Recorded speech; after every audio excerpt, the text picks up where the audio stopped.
Hi there, I'm author Sarah A. Chrisman, and today I'm going to talk to you about pigeons.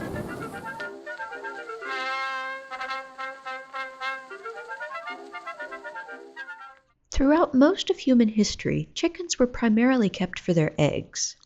Not solely, of course, because surplus roosters always had to be dealt with, but in general a hen's large eggs made her most valuable as a layer. Geese and other large birds like peacocks and turkeys tended to be feast birds for holidays and other special occasions. Surprising though it may seem to modern audiences, throughout most of human history the everyday meat bird of choice tended to be the pigeon. Pigeon meat is tastier and more nutritious than chicken. Basically, it tastes like the best dark meat chicken ever. Pigeons also mature faster than chickens, with squabs reaching full size in just 4 weeks. The length of time it takes a chicken to mature varies wildly depending on the breed. Cornish rocks, a popular meat chicken, are slaughtered at 6 to 8 weeks, and heirloom breeds take longer to mature. Chicken meat didn't really come to the fore until the 20th century. There were a few different reasons, but the biggest one was the rise of factory farms. Squabs, like most baby birds, are fed and cared for by their parents until they reach maturity. They can be hatched in an incubator and fed with an eyedropper, but it's not cost effective to do this on a commercial scale. From a business standpoint, there's no margin in it. Compared to squabs and other baby birds, baby chickens are pretty self-sufficient when they hatch. They can move around on their own and eat on their own pretty quickly.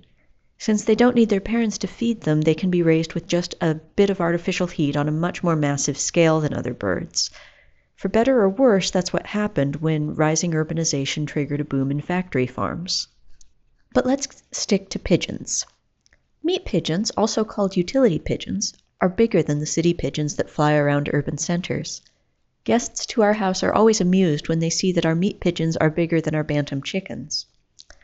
Another funny aspect of this part of things is that despite the difference in size, the pigeons in many cities are actually descended from meat pigeons that went feral centuries ago.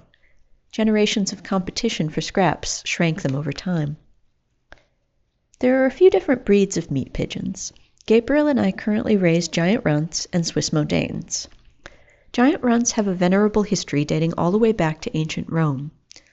The runt part of their name dates back to a time in the English language when runt referred to something common, and giant was added later to emphasize their large size. They come in quite a few different colors. We have some white giant runts and some blue ones, but the breed ranges from black to silver to red, and even golden yellow. Swiss Modanes, as their name implies, originated in Switzerland, and then they were introduced to the U.S. in the 1890s. They also come in a variety of colors. Ours just happen to be white. A lot of quibbling goes on about whether to call a given bird a dove or a pigeon, and when all's said and done, the words are interchangeable. Dove comes from the Old English duff, and has been in our language longer. That's why dove is the term used in the Bible, and the convention was retained even in fairly recent translations. The word pigeon, much like the words beef, pork, and poultry, comes from French and came over with the Norman conquest. Marketing departments might find pigeon chocolate or pigeon soap to be hard sells, and clergymen might get some funny looks if they started giving sermons about the Holy Spirit coming down to earth in the form of a pigeon. But that's mostly just a case of people getting used to certain terms in certain contexts. The birds can interbreed, which makes them all the same species, so the names are fairly interchangeable as well. Whatever you call them, these are birds that have been important to humanity for a very, very long time.